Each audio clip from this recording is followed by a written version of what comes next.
This is Pinion, reporting live from Aero Hobbies in Lewisville, Texas. To my left, the great one, Robert Ables. Hello, Robert. How are you doing today? Good. Hi, Pinion. Oh, I'm good to see you this morning, my friend. I'm very excited today.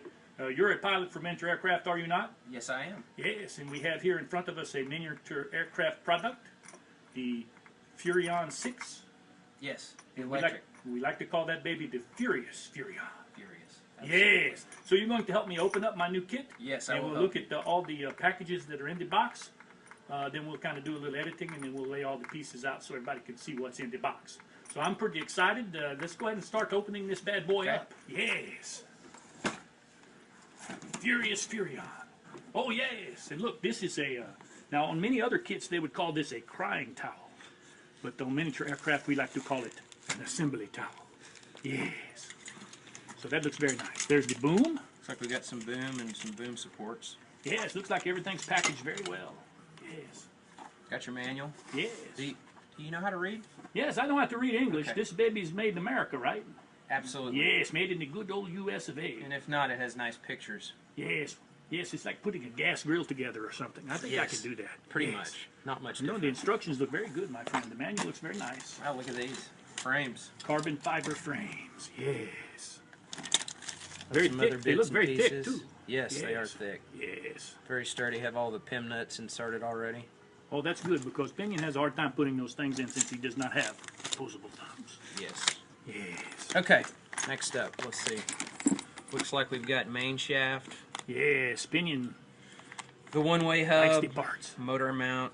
I see lots of metal in there, Tail drop Robert. I pulley. like that a lot, my Look at friend. that big, thick Delrin gear. Nice thick gear. They can Pinion. hold up to the 12S. That's the real Pinion. Yes, The that's original Pinion. That's the master Pinion. Yes. Okay. Tail parts. Yes, Pinion Bag. likes to shake his tail. Looks like some tail case sides and the fin. Yes, I'm Tail shaft. detecting a lot of quality here, Robert. Everything's all numbered there, so you can easily follow. Easily the find the directions. bag. Yes. Okay. You think Pinion will be able to put this together in a couple of days? I think so. Yes. We can find you some thumbs. Yes. Okay, this looks like the head spindle. Okay, that's you're laying one up there. That's pretty softball right there. I won't hit that one out of the park. Yeah, that's a good Yes. No, those look very good. They're all metal and very hard, I'm sure. one. Very hard. Yes, Extremely. hard metal. As Okay. opposed to heavy metal. Let's see what else we've got in here. This would be the frame. Looks like the frame Are hardware. you doing okay, Andy? I am doing fine. Andy's helping today. He's doing a little video work for us today. Okay, yes, what do we have here now, my friend? This is the frame parts kit. It's going to have all of your Look at all that bearing metal. blocks, Yes. idler pulleys, the tail boom clamps, the battery rails, all the good metal. Look at all that good quality metal I in like there. that. There's a lot of quality work in there. I can see that. It has all a nice satin nickel-looking finish. Yes, I was noticing. That's a very nice finish. Yes. Let's see what's left. We're getting down to the end here. Not a whole lot left. Oh, now let's take the skids That's the skid for the... for the skid bumps. Yes. Yes. You think you can bump those skids? I believe we can bump those, my friend. Okay. And Yes. let's see, we've got a couple little miscellaneous... Oh, no, this is the actual tail grips with the pitch slider. Yes. Got some tail blades in there, thrust bearings. Even comes with the tail blades. That's a very nice touch. Those Yes. little bearings are going to be hard with no thumbs. You might have to Yes. get some help with that. Yeah, I'll get somebody to help me. Pinion Okay. has plenty of friends who will help him Yes. out. Grease Yes. them up. Yes. And then this is the bag that will be fun as well. This is just the hardware bag. Yes. So all the hardware comes in one bag. Yes, and the way Pinion flies, it'll all fit back in the box very nice after the Yes. first couple of flights, I'm sure. Swash Yes. plate in here. Your push rods with a swash. in the Copious head. amounts of Velcro, I see. Yes, Yes. and copious amounts of Velcro. Yes. You want to be careful not to get stuck to that. Your face could get Yes, stuck. I could get stuck on that and never fly again. We could put a bunch on the wall and throw you at it. Oh, no. See, Robert is your proponent of violence, I see. Yes. Okay. Now, this What's in the big box? What's in the big box? Let's find out. This is the greatness. Yes. Oh, I'm going to pull the box back. Yes. I bet you there's something really cool inside there. Yes. Ooh, yes. It has a condom on it. Yes. It is. Yes. Look at For this. safe shipping. Yes. You want to open it? or as they call it around here, a Jimmy cap. Yes. Here, can you help me open this? Oh, yes, yes. Pull it up. Look at the greatness. Oh, yes, look at that. All we have to do is paint Pinion on the side of that That's bad right. boy. Yes. Who's that made by, Pinion? It's Canomod. It's a nice canopy. It is a very nice canopy, my friend. Yes, I like it a lot. I like the colors as well. Yes, we'll get my name painted on that bad boy. Okay. Maybe put the skull on there or something, a dog skull. Yes. Hey, let's open some of these bags and we'll come back and show them all the some of the Okay, yeah, parts we'll in take a detail. break. We'll lay out our assembly towel and we'll put the pieces on there. We'll be right back. Okay, this is Pinion with Phase 2 of the Furion 6. Robert is going to show us some of the parts that come in the Furion 6. So, Robert, give us the grand tour here of some of the metal parts and the gears and stuff that are in the Furion. Okay. One thing I kind of wanted to show you, and you can kind of see the quality of all the miniature machining. Yes. And their satin I really love the finish on the aluminum. Yes. One of the neat things a lot of people like on the head, I don't know if you can see it here in the video, you can see the little index marks on the blade grips. You can find zero that way. Yeah, you can. That's pretty much what it's for. Maybe after a slight crash or a bobble on an auto, if you want worried if one of your servo horns is slipped or a rod's bent, you know, a link pulled loose, you can quickly put it at center and kind of see if everything's still where it needs to be. Yes. So it's kind of a nice, just quick field check to see if you're at zero. That's nice. Very nice touch. Absolutely. You can kind of see the overall quality on all the parts. The battery, the motor mount is kind of unique. A lot of other helicopters, you actually have to have different motor mounts for 25 and 30 millimeter Yes. mounting for the motors. As you can see on here, you've got 25 millimeters, several different indexed positions, as well as 30 millimeters. It looks like it's nice and thick, too. And the nice thing is once it's in the frame set, no matter, because you know the wires, the main motor wires don't come out of every motor at the exact same spot, depending on where it's indexed in the motor mounts, etc. You can index it around typically and find on this machine to where it comes right off one back corner or the other to go down to the ESC. So And that'll help with the that's a installation nice- of the Oh, yeah, motor and hooking absolutely. up the ESC. Yes. It's a no-brainer, and you can see it's for 3 millimeter and 4 millimeter screws. So Sweet. you have the options. Typically, the 25 millimeter spacing is for 3 millimeters, and then 30 it goes up to 4. So with the bigger motors nowadays, and I believe you are going to build this at 12S. Is that right, Pinion? Oh, yes. We're going to put the big Scorpion Lots in of there. power. Yes. It's going to be a furious Furion. Okay. Another nice feature, of course, the main gears with miniature are all machined Delrin. You can see, I believe this is 11 or 12. I believe it's 11 millimeter thick. My machine 12S, flying extremely hard. This gear's never even thought about stripping. So very durable. Nice looking gear. It's Yes. a rather unique hub too. On first appearance, it's like, well, it's a plastic hub. It's not actually. It's Delrin. You can see it's machined. Another unique thing is you can see the brass bearings that retain the one-way in the one-way hub. You just keep that thing oiled, and it spins just as freely as any other machine I've ever had. But those are 2 bearings less on this machine that you have to worry about going out. Now, what kind of oil are you using on your one-way bearing there, Robert? I've always had great luck in the past on this type of a one-way with just using regular tri-flow oil. Okay, very good. Just a couple drops. I'll put a couple drops in maybe once a week, every other couple weeks. Yeah, just the standard tri-flow. Yes. That's what I use. Superior lubricant. Absolutely. I You have wonder to if have the that is proper a- lube. Yes, I wonder if that has other purposes. It could. We'll think about that. Come might- back to that later. It might burn. Could burn a little bit, yes. Anyway, the other part that's rather unique on this machine is stock. We're talking about the motor mount. This is actually the counter bearing. So this sits below the motor mount, and you want to order the long shaft motor, Yes. which I know you'll like that part of it. Yes, right? Pinion likes that a lot. So it keeps you from pushing the Yeah, it just shaft off retains center. Yes. the end of the shaft, and you actually run a tiny bit of gear mesh, believe it or not, on this machine, even at 12S, with that big thick main gear, and then the pinion, which I can get. Pardon the pun. Yes, Pinion likes the Pinion. Is, And I believe the kit actually comes with 2 pinions, does it not? yeah, actually it does. Sorry about that. This is the, I just grabbed the first pinion. This is a 13. It comes with a 13 tooth. And these are all extremely hard, hardened pinions. and it comes with a 12 tooth as well. So you can see that'll sit on there right below, and it's got a counter bearing as a stock part.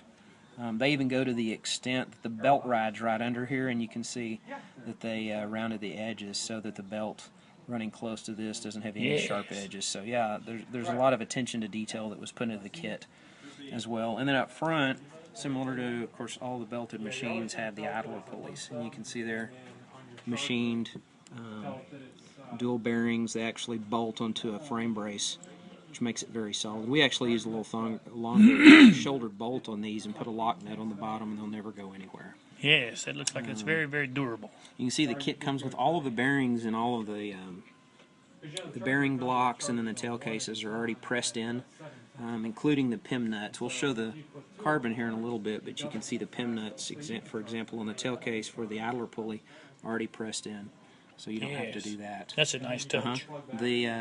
The tail boom clamps that are in the rear of the frame, see, it's got a real nice big slot here for you get really good clamping action. So you don't have to worry about pinning the boom. Well, actually, good point. These, you can see both. They already have clamps, it threaded. Yeah, both clamps already have actually a hole there for the pin. So, and the new whiplash is that way as well. So you can actually, there's a stock hole from the kit that pins it, and then with this large slot in the side, there's a lot of clamping action you can get. And you can see the area that clamps is pretty thick, so it really grabs the boom, it pins it.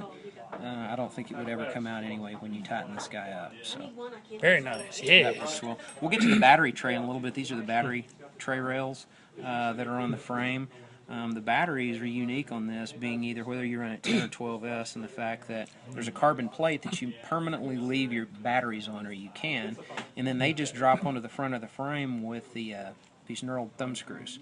So that's kind of a neat feature. And I have people at Fun Flies all the time coming up to me and just like, that's a neat way to mount the batteries and whatnot. And you're not having to fumble with the Velcro straps. The Velcro straps don't wear out, cut, break, going on and off batteries at the over time. Yeah. So if you want to have like 3 sets of packs, you just have 3 trays. Yep, absolutely. Yes. You just loosen the 2 top thumb screws, take the 2 bottom on and off. The battery pops right on and off, and it's a real easy mount. It also keeps the battery for a 12S machine very high in the machine, so the CG on this machine is very high, closer to the rotor, the center of the rotor head, than other machines where the battery slides underneath. So that's pretty much all the metal. We'll come back and do some of the carbon. Sounds good, my friend. It looks good.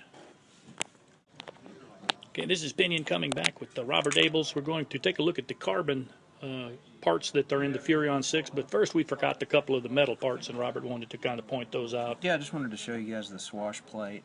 This is actually a German Heimball that's in the center of this, and the nice thing with miniature is they actually sell the bearing, the main bearing here. So it's a field replaceable. You just basically have to heat this guy up in the oven and press the center of the swash out, similar to a motor bearing, if you will. Yes. And it's not necessarily something you're going to do out at the field, but it is able to be pressed apart, and you can rebuild it if you have a, if it gets notchy. It does also have some of the higher end swashes, the set screws in the 3 positions around the bottom that can actually eliminate some of the slop in this bearing as if it builds up over time. Sure. Okay, so you just have to have a nice touch when you're working with that. I've had my Furion 6 going for about 6 months now, flying it every weekend practically, and showing no signs of wear or slop built up. Sweet. Yes. And then the lever arms are very nicely machined and are very clean application and bolt right onto the head very nicely. So yes, that looks those very are the nice. lever arms for the radius arms that go down to the swash. Excellent. So then we got all the metal covered now. Yep, the metal's done. I want to just show kind of the ends, the quality. These are really some of the highest quality aluminum-ended boom supports out there. The carbon is a solid rod, and they actually glue these on at the factory. Even in crashes, I've never seen the ends come out. So they've done a good job and don't require the pinning. They even put a slight angle, the one dimple on either side. A lot of you, I actually missed it the first time around on my build. The dimple, they have a slight bit of angle put in there. So you put the dimple to the inside it is, I believe, and they've got a tiny little bit of offset for the angle coming up where they bolt onto the frame. So yes, another nice touch. Yep. Yes. Show me some fiber, my friend. The frames are really, really clean. I always thought this was one of the cleanest frame designs out there. And the fact that it's just a low parts count machine, very clean, and lots of room to mount stuff. The battery tray that I was going to show you is this guy right here. The slots here in the center where you would permanently keep a battery strap to the plate is what I do, Velcro and a strap. And then with those side rails that I showed you earlier, it actually slides on just like that. And then you've got your 4 thumb screws that sit here and here. So it's a real easy on and off. Just slides on the top, put it down, put the bottom screws on, tighten them up, and you're away. Yes. So you can buy, and the price on these plates are very inexpensive too. Yes. Don't hold me to it. I think they're around $10 or so, maybe $12 for a new plate. So I just buy a plate for every set of packs that I have, and just leave them all mated. Plus, it's better on the batteries from keeping them new when you're doing a parallel charge to keep them mated, kind of mated for life, if you will. Got the tail fin. The way just like on some of the other miniature models. So this is direct to swash. Direct to swash. Yes. And I would no think I would want my linkages. servos moving around on direct and to swash. It's a real nice setup here on how this actually goes onto the frame. It's actually like this. You can see the anti-rotation bolts on here, and then this is actually 3mm carbon with the pin nuts pressed in that your basically your aileron servos bolted Yeah, to. so it's nice and thick, make it very rigid for support for the Yeah, servos. and then you can see this whole assembly with the 2 servos bolts onto the frame with only 4 screws. So if you need to change a servo, it's easy access, etc. So it makes it real nice. This is the battery plate that's actually sunk up underneath. So this is the plate That stays on permanently. Yes. This is up in this region of the frames, as you can see, and you have all of this room to mount. I've got my ESC mounted under here, and then on the side frame here I have my BEC mounted in this area. So there's plenty of room to mount all the gear. The slots in the frame here, actually, if you want to mount a flight pack on the outside front edge of the frame, I've actually got my flybarless controller stuck to the outside of the frame. And there's got the 2 holes that you see here, have real nice big rubber grommets, and you can pass your wires in and out of the frames. Yes. The frame channel through there. So that's a nice added feature as well. And then, I know Miniature's been doing this forever. These little breakaway tabs you can see mount here for the canopy post. So the canopy post is actually mounted to this tab. This tab is bolted to the frame. In an event of a crash, this tab breaks. And typically the canopy post will stay in the canopy, so you don't lose the post, you don't break your frame. They sell these, they're very cheap. Put another clip on and bolt it back on and you're good. And it doesn't damage the post. And it can save the canopy at times as well. So that's pretty much it.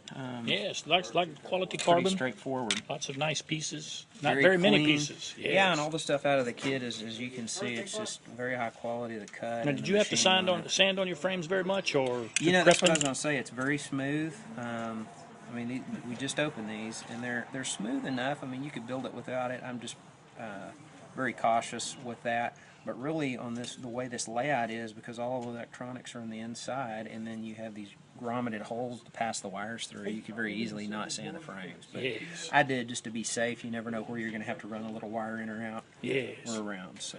Okay, well let's do one more segment. We'll finish up the other parts. Sounds good. Yes. Okay, this is Pinion coming to you live from Aero Hobbies. We have Robert Dables of Team Miniature, and he's just showing up the final few pieces we have here for my Furion 6 kit. So tell us what we got here left to look at, Robert. Not much, Pinion. We've just pretty much got the struts. Yes. The pipes. Now, Pinion's going to use those to do skid bumps. That's right. This is the most important part of your helicopter. Yes. No skids, no bumps. Yes, no skids, no bumps. And the neat thing about this that I thought was kind of unique, they actually put the same finish, the anodization finish, on the skid pipes that they do on the rest of the aluminum on the machine. So it's kind of a unique feature. Yes. And then another kind of neat thing that they did, this carbon plate actually mounts to the 2 metal blocks on the frame. And what it does, it basically strengthens right where the gears mount, the bottom of the frames. So you ball this thing up, the skids can break off, and then you've still got your carbon plate pretty much there. Yes. The skids tend to break on the outside edges here anyway, so very rarely. From what I understand, and other guys out there in my experience on the crashes, the frames just don't get damaged on these machines as solidly as they're built. You notice there's almost zero plastic anywhere on this machine. It's all exactly machined carbon metal. Yes, Pinion likes the metal. And that, that cuts down on wear as well too. And there's the very nice looking boom. Says the XL boom. on it. Got that etched into it. Yeah, And you and want to these show are the pinning holes. some of the pinning holes. This is actually for the tail case that you can angle see. right You were there. talking about it. Pinion's having a hard time getting the angle. There we go. There, you can see the holes now. Yes. So that's for the tail case, and then it's Yes. actually got a slot up front for aligning the boom in the front. Yes. Well, that looks like the whole kit, Robert. We really appreciate you helping Pinion open up his new Furion 6. And maybe tomorrow we'll open up my Fury 55. Sounds good. Thanks. Yes, buddy. Thanks so much. And thanks to Andy for letting us use his shop for our box opening. This is Pinion signing off from Aero Hobbies in Louisville, Texas.